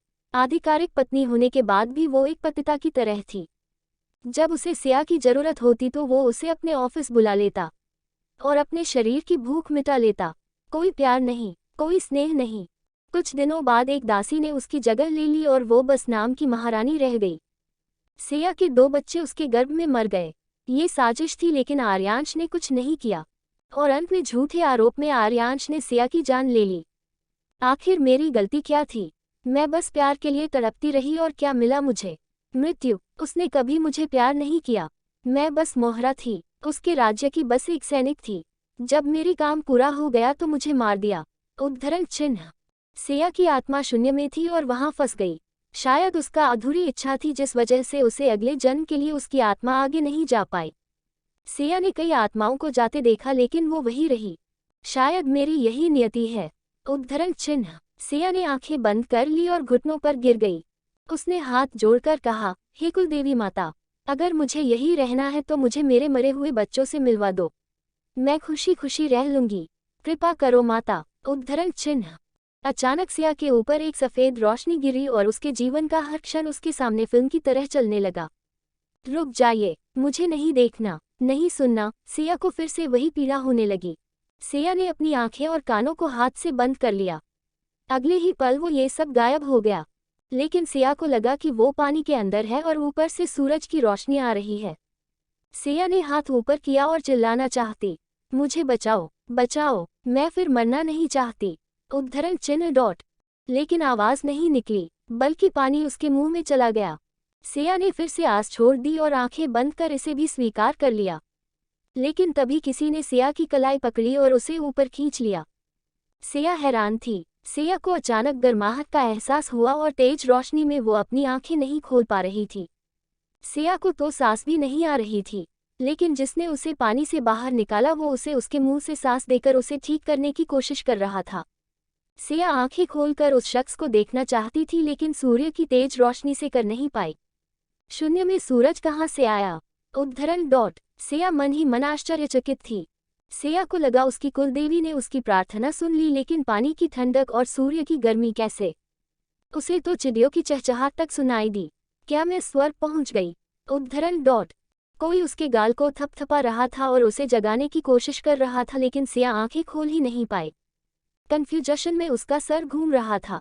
सिया ने दांत पीस लिए और सब कुछ समझने के लिए जबरदस्ती आंखें खोलने की कोशिश की। तभी उसे उसका नाम चिल्लाते हुए किसी की बहुत तेज आवाज आई, सिया, सिया। सिया की आंखें हल्की खुली तो सेनापति हिमावन उसकी तरफ तेजी से आ रहे थे। पिताजी, जिंदा है? कैसे? और इतने जवान कैसे? उद्धरण डॉट। सिया को उन्होंने गले लगा लिया। उनकी सेनापति की पोशाक भीग गई, लेकिन उन्हें कोई फर्क नहीं पड़ा। वो राजसी सभा के लिए राजमहल आए हुए थे। मेरी राजकुमारी, मेरी बच्ची ठीक है। उद्धरण चिन्ह। आंखों के कोनों से उसे सुलू दाइमा दिखी, जिनका चेहरा भी कम उम्र का था। उन्हें देख सिया सिसकते हुए रोने लगी। वो सुलू दाइमा से माफी मांगना चाहती थी। उनके प्यार के बदले उन्हें मृत्यु मिली। सिया से रहा नहीं गया और वो अपने पिता के सीने से लगकर रोने लगी। उसके पिता उससे प्यार करते थे। क्यों, उसे ये जानने में देर हो गई। सुलू दाइमा ने एक कंबल से सिया को ढका और उसे गर्मी का एहसास हुआ। सिया, क्या हुआ मेरी बच्ची? क्या तुम्हें चोट लगी है? तुम रो क्यों रही हो? हिमावन ने सिया का सर सहलाते हुए पूछा। सिया ने सर उठाकर अपने पिता का चेहरा देखा और ना में सर हिलाते हुए और जोर से रोने लगी। बाबू, आप मुझे बचाने आ गए। मैं बहुत डर गई थी। वहाँ बहुत अंधेरा था। मैं मरना नहीं चाहती। मैं हमेशा के लिए आपके साथ रहना चाहती हूँ। उद्धरण चिन्ह। तारांकन। सिया प्यार से हिमवान को बाबू बुलाती थी। तारांकन, ठीक है, ठीक है, अब सब ठीक है, रो मत। उद्धरण चिन्ह। हिमावन अपनी बेटी को चुप करने की कोशिश में लगा हुआ था। बाबू, मुझे घर जाना है। उद्धरण चिन्ह। उसकी प्रार्थना सुन ली गई और उसके पिता उसे बचाने वापस आ गए। ये स्वर्ग ही है। सिया बहुत खुश थी अपने पिता और सुलू दाइमा से मिलकर। हिमावन ने सिया को गोद में उठाया और अपने साथी सैनिकों से कुछ कहा। सिया ने उन्हें भीगी आंखों से देखा और सोचा, क्या ये सब भी मर गए? उद्धरण। सिया डर गई और अपने पिता से कस के चिपक गई जैसे बंदर का बच्चा। कुछ देर में हिमावन और सिया अपनी बग्घी में थे। सिया अभी भी अपने पिता की गोद से नहीं उतरी। हिमावन को इससे कोई फर्क नहीं पड़ा। आखिर वो उसके दिल का टुकड़ा है। वही सिया अपने आंखें बंद किया, फिर से प्रार्थना करने लगी, हे देवी माँ, अगर ये कोई सपना है तो मुझे कभी नहीं जागना। मैं इसी माया में अनंत काल बीता दूंगी। उद्धरण चिन्ह।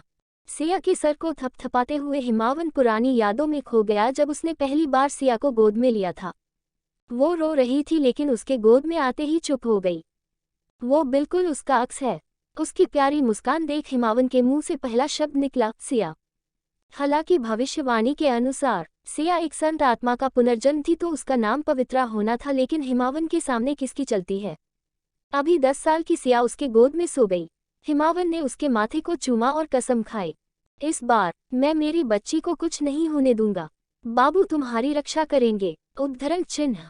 तारांकन। चैट। आर्यांश की बेसब्र नजर और हिमावन का प्रण। कंटिन्यू। सिया का कमरा। हिमावन अपनी शक्तियों से सिया की चेतना को कंट्रोल करने की कोशिश कर रहा था। उसके शरीर का तापमान कम हो रहा था, क्योंकि उसकी चेतना की नींव बर्फ की शक्ति थी। बिना स्किन कांटेक्ट के हो नहीं सकता। हिमावन ने सिया का हाथ पकड़ा हुआ था और उसकी आंखों में सॉफ्टनेस थी, लेकिन चेहरा गुस्से काला था। बोलो, हिमावन ने ठंडी आवाज में कहा। रेहान राणा जो हिमावन का सहायक था उसने बताया, प्रिंसेस आपके पीछे राजमहल पहुंची। बगीचे में बिल्ली को देख वो उस तरफ चली और प्रिंस से टकरा गई। इससे दोनों साथ में तालाब में गिर गए। उद्धरण चिन्ह। क्या तुम्हें यकीन है कि उस कमीने ने मेरी बेटी के साथ कुछ नहीं किया? उद्धरण चिन्ह। रेहान सन रह गया। सेनापति, वो क्राउन प्रिंस है, आप ऐसे कैसे? लेकिन उसके हिमावन के सवाल का जवाब दिया, नहीं, बल्कि उन्होंने प्रिंसेस को बचाया। उद्धरण चिन्ह। लेकिन पानी में सिया उसी कमीने की वजह से तो गिरी। उद्धरण चिन्ह। उद्धरण चिन्ह डॉट उद्धरण चिन्ह। बेचारा रेहान शब्दहीन हो गया। वही हिमावन ने गुस्से से मुट्ठी कस ली। आज फिर से वो एक पल के लिए देर हो गया, लेकिन अभी भी देर नहीं हुई है। वो दोबारा सिया को उससे मिलने नहीं देगा और न ही वो सिया से मिल सकेगा। पता करो उसे क्या पसंद है और उस कमीने के मुंह पे मारो। सिया के बारे में कुछ नहीं कहना। उद्धरण चिन्ह। रेहान ने हामो भरी और जाने को हुआ तो हिमवान ने फिर से उसे रोकते हुए कहा, अगर सिया पूछे कि उसे किसने बचाया तो किसी अजनबी का जिक्र कर देना। उद्धरण चिन्ह। रेहान ने फिर सर झुकाकर हामी भरी और तेज कदमों से कमरे से निकल गया। बाहर आकर रेहान ने चैन की सांस ली।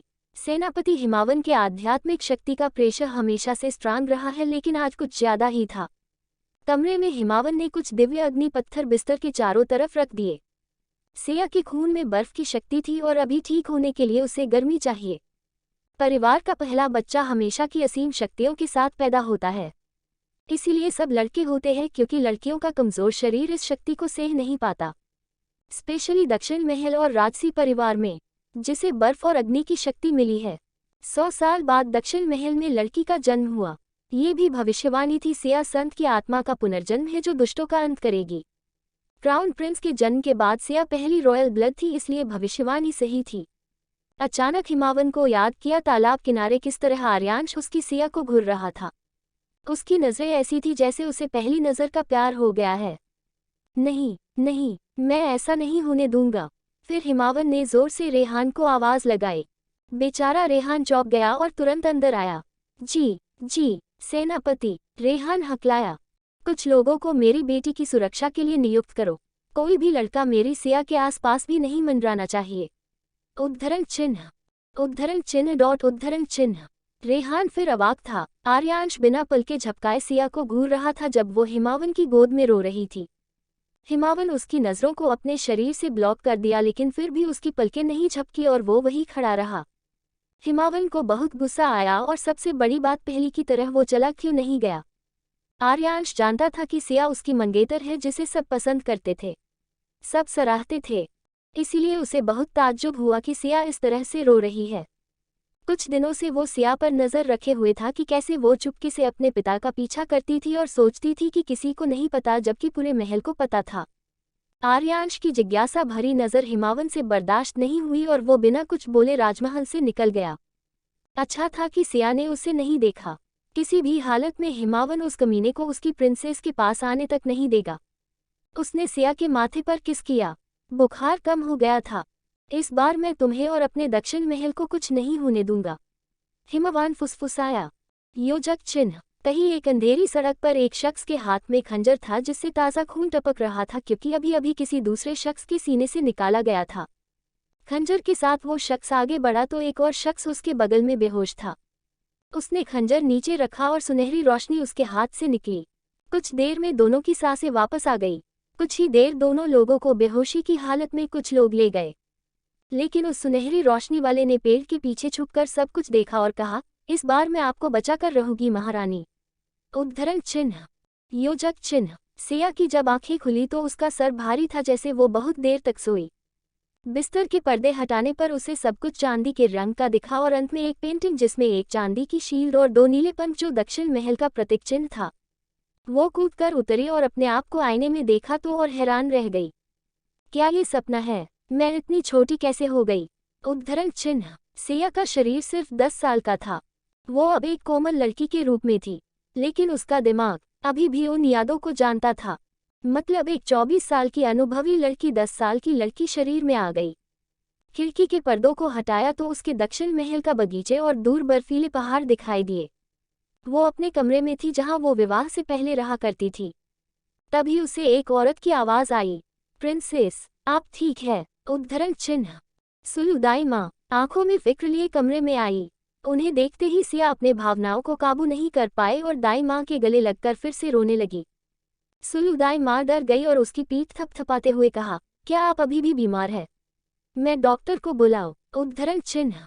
सिया रोती रही। दाई माँ भी रोने लगी और कहा, क्या आपने बुरा सपना देखा? उद्धरण चिन्ह। बुरा सपना? हाँ, उस सपने में मैंने आपको खो दिया, पिताजी को खो दिया। उद्धरण डॉट। अचानक अपने पिता के बारे में याद करते हुए वो चौंक गई। पिताजी कहाँ है? सिया ने बेसब्री में पूछा। सुलु दाई माँ ने राहत की सांस ली कि कम से कम सिया ने रोना तो बंद कर दिया। सेनापति, वो ट्रेनिंग क्षेत्र में होंगे। उन्होंने आपका पूरी रात जागकर ख्याल रखा और अब वहाँ है। उद्धरण चिन्ह। दाई माँ ने इतना ही कहा और सिया बाहर की तरफ दौड़ लगा। दाई ने पीछे से आवाज दी, प्रिंसेस, ऐसा मत भागिए, आप अभी भी ठीक नहीं हुई है। उद्धरण चिन्ह। लेकिन सिया को अपने पिता से मिलने से कोई नहीं रोक सकता। वो निश्चित करना चाहती थी कि उसे पिता जिंदा है। उसने कोई सपना नहीं देखा था। बाबू, मैं बस आपको देखना चाहती हूँ, अभी के अभी। उद्धरण डॉट। वो दौड़ती रही और उन सब जगहों को देखती रही जिसे देख वो बड़ी हुई। बड़ा सा लिविंग रूम जहाँ वो और उसकी माँ हिमावन के वापस घर आने का इंतजार करते। बाहर का बगीचा जहाँ पेड़ के नीचे तीनों मिलकर पिकनिक मनाते। रंग बिरंगे फूल जो उसकी माँ ने अपने हाथों से लगाया था वहाँ जहाँ और अपने पिता के कंधे पर चढ़कर फल तोड़ने की कोशिश करती। कभी कभी अपने माता पिता को ढूंढते हुए वो आ जाती और उन्हें किस करते हुए देख लेती। सब कुछ कितना अच्छा था, लेकिन एक दिन हिमावन को जल्दी जल्दी में सीमा क्षेत्र जाना पड़ा और काले कपड़ों वाले लोगों ने दक्षिण महल पर हमला कर दिया। सिया की माँ सुकीर्ति भी एक योद्धा थी और अपने महल को और उसके लोगों की रक्षा की जिम्मेदारी उसकी थी। जब हिमावन नहीं थे, लेकिन वो बहुत सारे थे और सुकीर्ति लहूलुहान हो चुकी थी। उन्होंने सिया के एक सफ़ेद छोटे घोड़े का बच्चा पर बैठाया और कहा, मेरी सिया, मेरी प्रिंसेस, जाओ और पीछे मुड़कर मत देखना। उद्धरण चिन्ह। अपनी माँ के आखिरी शब्दों को याद कर सिया अभी भी बहुत तेजी से दौड़ी। हाँ, मैं पीछे नहीं मुड़ूंगी, मुझे अपने पिता को देखना है। उद्धरण डॉट। तारांकन, चेन्नई राजमहल की कड़वी यादें। कंटिन्यू। सेनापति हिमावन राज परिवार और उसके सिंहासन के वफादार थे। राष्ट्र प्रेम उनके परिवार से पहले था, लेकिन पिछले जन्म में सिया की दुर्दशा देख उन्होंने राज परिवार के प्रति निष्ठा को छोड़ दिया और अपनी बेटी के लिए खड़े हो गए। सिया ने अपने पिता के प्यार को उस समय महसूस किया और अब भी करना चाहती थी। वो बहुत तेज दौड़ी कि कहीं उसके पिता गायब न हो जाए। आखिरकार ट्रेनिंग फील्ड में उसे चांदी से चमकते बालों का शख्स दिख गया। वो रुक गई और लंबी लंबी सांस लेने लगी। प्रिंसेस, आप अभी भी बीमार है, वापस चलिए। सिया के पीछे उसकी दाई माँ और दासिया भी आ गई। उस आवाज़ों को सुनकर योद्धाओं ने ट्रेनिंग रोक दी और सिया की तरफ देखने लगे। ये बहुत अजीब था, लेकिन सिया को फर्क नहीं पड़ा। सिया, हिमावन ने तलवार नीचे रखते हुए कहा। बाबू, बोलते हुए सिया अपने पिता की तरफ दौड़ गई। उसके पिता की आवाज़ सिया सुन सकती थी। हक्के बक्के हिमावन ने सिया को गोद में उठा लिया। हिमावन का शरीर गर्म था, इससे सिया को यकीन होने लगा कि उसके पिता ठीक है। उसने सीने में सर रख जब सिया ने दिल की धड़कन सुनी तो उसकी आंखें भर आई। मेरे बाबू जिंदा है। उद्धरण डॉट। वो यही प्रार्थना कर रही थी, अगर ये सपना है तो वो कभी न जागे। सिया। उद्धरण चिन्ह। हाँ हाँ बाबू, सिया ने कहा और हिमावन को देखा। अपने आप उसके आंसू गिर पड़े। हिमावन ने सिया के आंसू पोंछे और पूछा, क्या हुआ मेरी प्रिंसेस को? उद्धरण चिन्ह। बाबू बाबू बाबू, सिया बोलती रही और रोती रही। हिमावन उसके आंसू पोंछते रही। कुछ देर सिया को आसपास के माहौल का ध्यान आया और शर्मिंदगी उसने नजरें झुका ली, जबकि सारे योद्धा उसे मुस्कुराते हुए देख रहे थे। सबने सिया को बड़े होते देखा था, लेकिन इस तरह से पहली बार। वो सब खुश थे बार बेटी के अच्छे रिश्ते को देखकर। आखिरकार सिया ने रोना बंद कर दिया। बाबू, आप मुझे नीचे उतार दो, पहले बताओ क्या हुआ? उद्धरण चिन्ह। कुछ नहीं हुआ। हिमावन ने सिया का लाल चेहरा देखा और आसपास देखा, तो सब समझते हुए उसे नीचे उतार दिया और एक घुटने पर बैठकर पूछा, क्या हुआ मेरी प्रिंसेस को? उद्धरण चिन्ह। सिया ने सर झुकाए हुए ही कहा, एक बुरा सपना था। हिमावन ने बस इतना कहा। तब सुलु दाई माँ ने सिया के पैरों के सामने उसकी मोजरी रख दी। सिया हैरान थी, तो मुझे मोजरी पहनाने के लिए मेरे पीछे भाग रहे थे। उद्धरण डॉट। उसे और शर्मिंदगी तब हुई जब उसने अपने गंदे पैर देखे और फिर अपने पिता की सफ़ेद कपड़े पर मिट्टी। उसने झट से मोजरी पहनी और भाग गई। हिमावन ने उसे आवाज़ भी दी लेकिन वो नहीं रुकी। वापस अपने कमरे में आकर वो अपने बिस्तर पर गिर गई। अपने कमरे की छत को एकटक देख रही थी। वहां भी उसके दक्षिण महल का चिन्ह बना हुआ था। अगर ये सपना नहीं तो सच है। क्या देवी माँ ने मुझे दूसरा मौका दिया है? उद्धरण डॉट। तभी वो उठकर बड़े से आईने के सामने खड़ी हो गई। पुनर्जन्म, यही सच है। इस जन्म में मैं अपनी नियति बदल कर रहूंगी। उद्धरण चिन्ह, योजक चिन्ह। कुछ दिन इसी तरह गुजर गए। हिमावन ने सिया का बहुत ख्याल रखा। उसे एक छींक भी आ जाती तो हिमावन डॉक्टर को बुलवा लेता। हर सोते समय सिया यही प्रार्थना करती, अगर ये सपना है तो कभी न टूटे। एक सुबह सिया ने सफ़ेद रंग का लहंगा पहना था और जब वो सीढ़ियों से नीचे आई तो ऐसा लगा कि आसमान से एक परी उतर रही हो। ऊपर से उसके चांदी जैसे बालों पर हीरे की क्लिप लगी थी और कान में डायमंड के छोटे झुमके। हिमवान नाश्ते के लिए सिया का इंतजार कर रहे थे। अपनी बेटी को ऐसे देख वो खुद चौंक गए। सिया अपनी माँ सुकीर्ति का अक्स थी और सफ़ेद रंग पहनना उसे बहुत पसंद था। पिताजी, आप कहीं जा रहे? उद्धरण चिन्ह। हिमावन होश में आए लेकिन सिया की बात सुन उन्होंने अपनी नाक सिकोड़ ली और हाँ में सर हिलाया। सिया को हिमावन का नाक सिकोड़ना अजीब लगा। उन्होंने सिया को अपने बगल में बैठाया और उसके प्लेट में कई सारे फल रख दिए। फिर उसे अपने हाथों से खिलाते हुए कहा, तुमने मुझे पिताजी क्यों कहा? उद्धरण चिन्ह। सिया सन रह गई। उद्धरण चिन्ह डॉट उद्धरण चिन्ह। तो आप। तभी हिमावन उसे रोकते हुए कहा, मुझे वो बुलाओ जो तुम हमेशा बुलाती हो। उद्धरण चिन्ह, बाबू। उद्धरण चिन्ह। अब जाकर हिमावन के चेहरे में मुस्कान आई और उसने सिया का सर थपथपाया। सिया तो शर्म से लाल हो गई। हिमावन ने नाश्ता खत्म किया और जाने को उठा तो सिया भी खड़ी हो गई। परिवार का हेड जब खाना पूरा कर ले वो बाकी सब नहीं खा सकते। ये नियम था जो बड़े और प्रतिष्ठित परिवार को बचपन से सिखाया जाता था। लेकिन हिमावन ने सिया को वापस बैठाया और उसके मुंह में रोटी का टुकड़ा डालते हुए कहा, अच्छे से खाओ और बीमार मत पड़ना। उद्धरण चिन्ह। लेकिन बाबू, मैंने खा लिया। मैं आपको बाहर तक छोड़ने आना चाहती थी। उद्धरण चिन्ह। हिमावन बस मुस्कुराए और आगे बढ़ गए। अचानक सिया परेशान हो गई और हिचकिचाते हुए पूछा, आप कहाँ जा रहे हैं? उद्धरण चिन्ह, राजमहल। क्यों? उद्धरण चिन्ह। सिया ने हिमावन की कमर से लिपट गई और बोली, बाबू आप अच्छे से जाना। उद्धरण चिन्ह। हिमावन मुस्कुराए और उसका सर थपथपाते हुए कहा, ठीक है। उद्धरण चिन्ह। हिमावन ने ये कहा लेकिन सिया ने उसे छोड़ा नहीं। क्या हुआ सिया? क्या तुम्हारी तबीयत फिर खराब हो गई? उद्धरण चिन्ह। सिया ने झट से ना में सर हिलाया और उदास आंखों को नीचे कर लिया। हिमावन 2 पल सिया को देखा और पूछा, क्या तुम भी चलोगी? उद्धरण चिन्ह। सिया की आंखें चमक गई, क्या मैं जा सकती हूँ? उद्धरण चिन्ह। हिमावन ने सिया का सर थपथपाते हुए मुस्कुराते हुए कहा, कोई तो बिना बताए ही मेरे पीछे राजमहल पहुंच जाता था। उद्धरण चिन्ह, बाबू। सिया का चेहरा शर्म से लाल हो गया। हिमावन हंस पड़े और अपने योद्धाओं को कुछ निर्देश दिया और दोनों राजमहल के लिए निकल गए।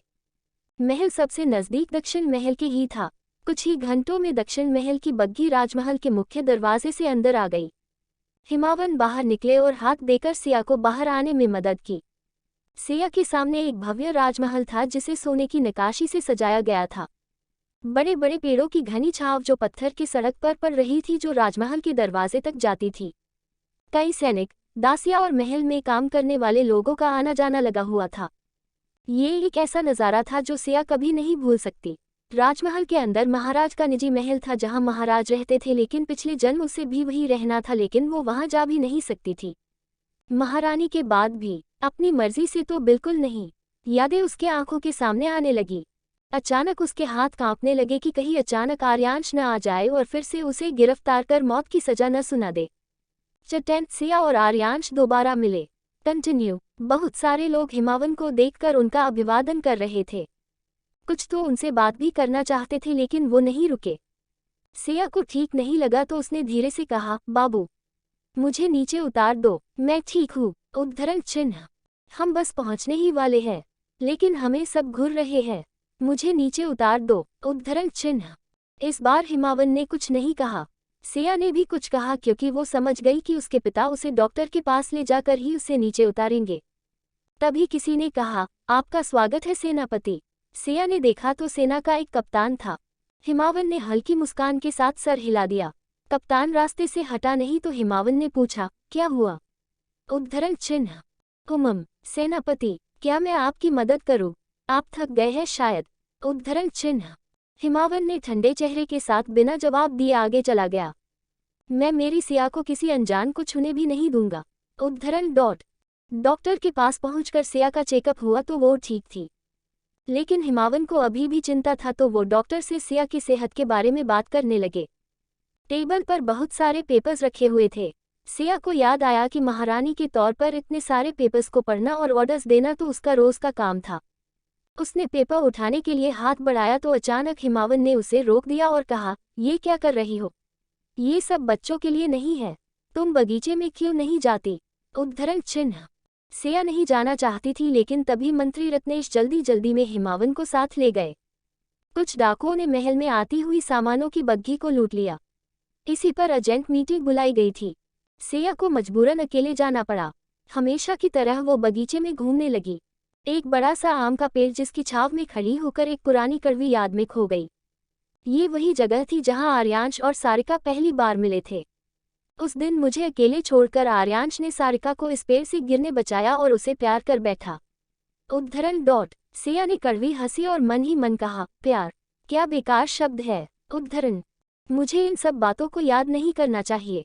मैं अब किसी जाल में नहीं फंसूंगी और अपने पिता के साथ मेरे दक्षिण महल का ख्याल रखूंगी।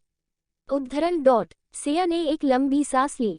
वो अचानक पीछे मुड़ी और फवारे की तरफ जाने लगी, लेकिन वो किसी से टकरा गई। सिया सीधी जमीन पर गिर गई। उनकी सफेद नाक लाल हो गई और उसके सफेद लहंगे में मिट्टी भी लग गई। आह, मेरी नाक। उद्धरण चिन्ह। तभी एक हाथ उसकी तरफ बढ़ा। उस हाथ के मालिक को देख ऐसा लगा कि अभी अभी मर जाएगी। ये यहाँ क्यों है? उद्धरण सिया के चेहरे में खौफ था, मौत का खौफ।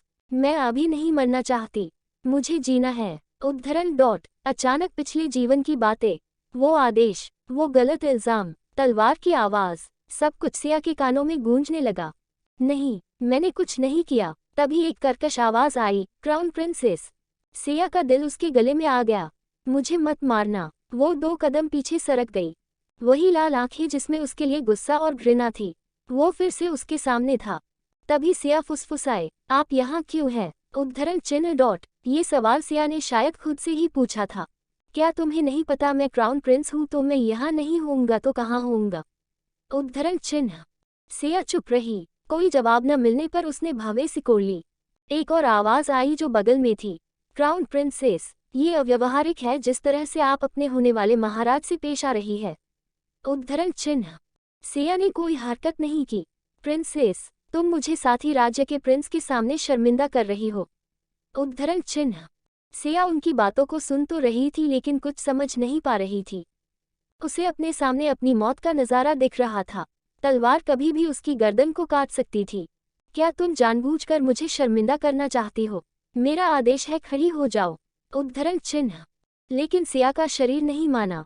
पिछली बार की तरह वो इस बार खुद को किसी के कंट्रोल में नहीं देना चाहती थी, लेकिन वो गुस्से में था और उसने गुस्से से फिर कहा, अभी के अभी खड़ी हो जाओ। उद्धरण चिन्ह।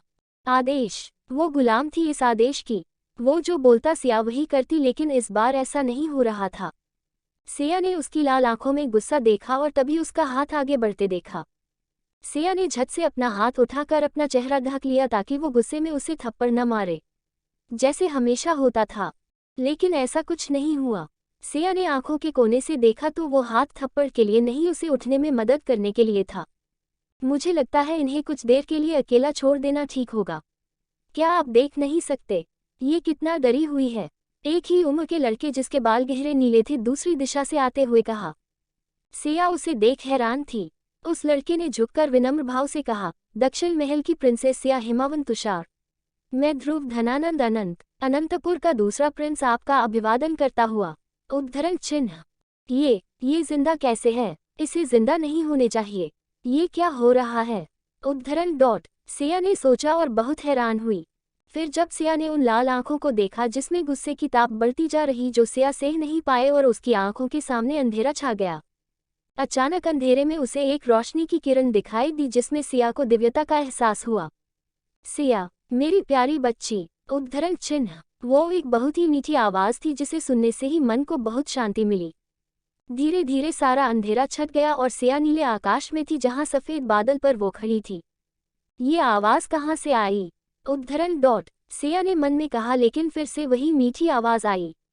मैं सर्वज्ञ हूँ सिया, तुम मुझे कण कण में देख सकती हो। उद्धरण चिन्ह आप कौन है? उद्धरण चिन्ह मैं सब कुछ हूँ सिया, तुम्हारा दिल हूँ और उसमें छुपी पीड़ा भी मैं हूँ। मुझे तुम्हारी पीड़ा सहन नहीं हुई मेरी बच्ची। सिया का गला रुंध गया। तभी उस आवाज़ ने आगे कहा, तुम कोई सपना नहीं देख रही, सब सत्य है। मैं तुम्हें तुम्हारी पूर्व जन्म की आत्मा की दिव्य शक्तियाँ दे रही हूँ। मैं चाहती हूँ कि इस तीसरे जन्म तुम अपनी खुशियाँ जियो।